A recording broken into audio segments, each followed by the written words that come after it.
All right, so I'm going to try for the fourth time to record this particular set of notes on the Vietnam War draft. I'm thinking that what was happening was the music and videos I was dropping in are interfering with the recording process. So I'm going to put those after this set of notes on the playlist.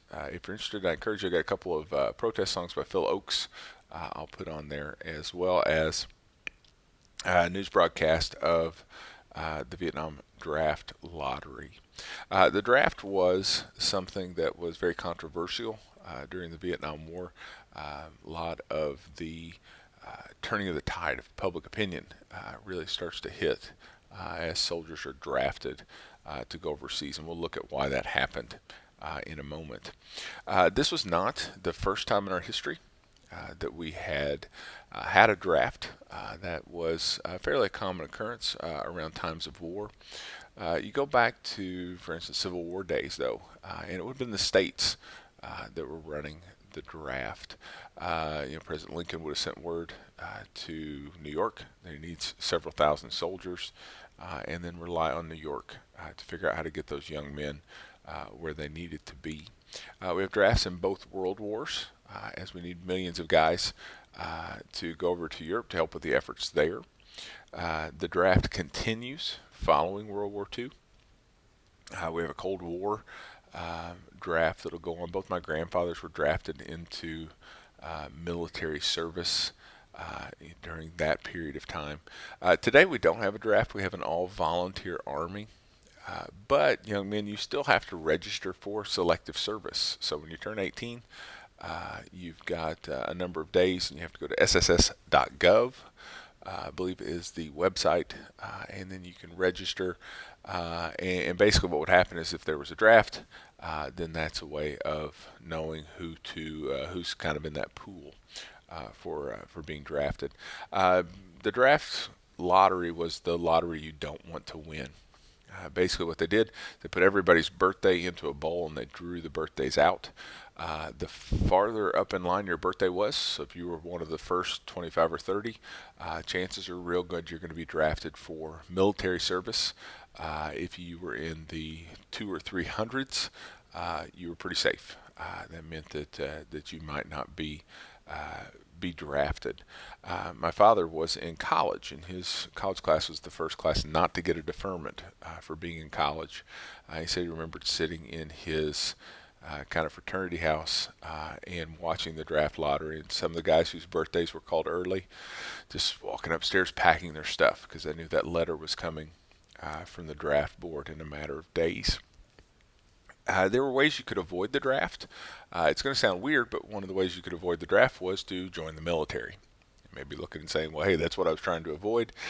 But if you knew there was a great chance you were going to get drafted and you joined, at least you could pick your branch of the military.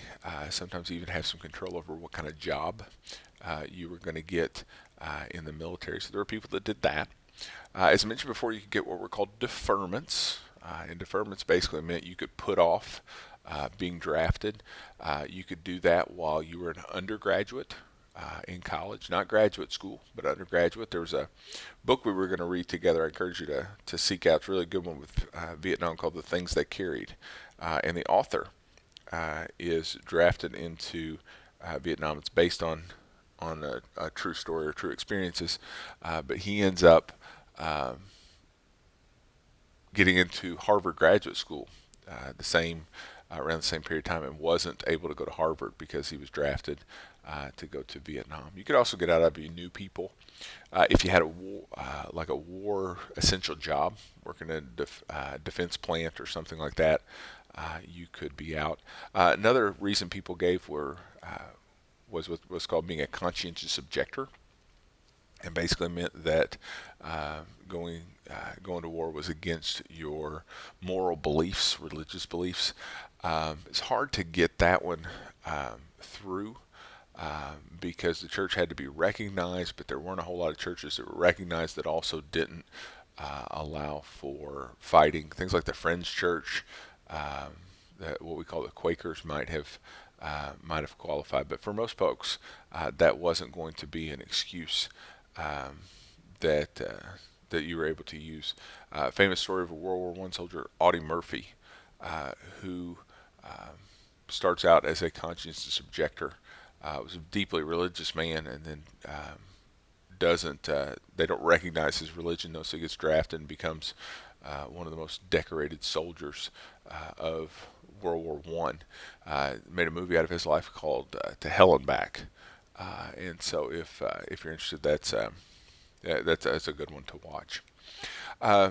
As the draft got going, people started to protest the draft and the war in Vietnam. A lot of the times these were happening on college campuses. As you can imagine, if your deferment's running out or you're not going to get a deferment, you have a vested interest, maybe more than anybody else, of the war in Vietnam being over with. And so you start to see some of these campus protests that will turn up. One of the things people would do is they would burn their draft cards. Just kind of a symbol of resistance. You were supposed to carry those with you. We're going to send you to jail, but there would be a fine if you didn't have your draft card. But that was one of the ways those guys would protest. You had a number of people who went to Canada, fled the country, rather than stick around and take the chance that they might be drafted. That was illegal, but Canada wouldn't send them back. It's not until years after the war's over with that they're given amnesty and allowed to come back if they want to. And the draft will end as the Vietnam War ends. Like I said, hasn't been brought back. Hasn't been brought back since. Very controversial, though. There have been different people talking about things like, should everybody, men and women, have to register for selective service? Anytime there's, rumblings of something going on in the world, right? People talk about, oh no, is the draft going to come back? And so you'll hear about this a little bit. But like I said, probably the most controversial use of the draft was during the Vietnam War. Again, check out those protest songs that I'm going to put up there for you. And also, if you're interested, Tim O'Brien is the author's name, wrote several books on Vietnam, but The Things They Carried is a very good book. He talks about being drafted in that one.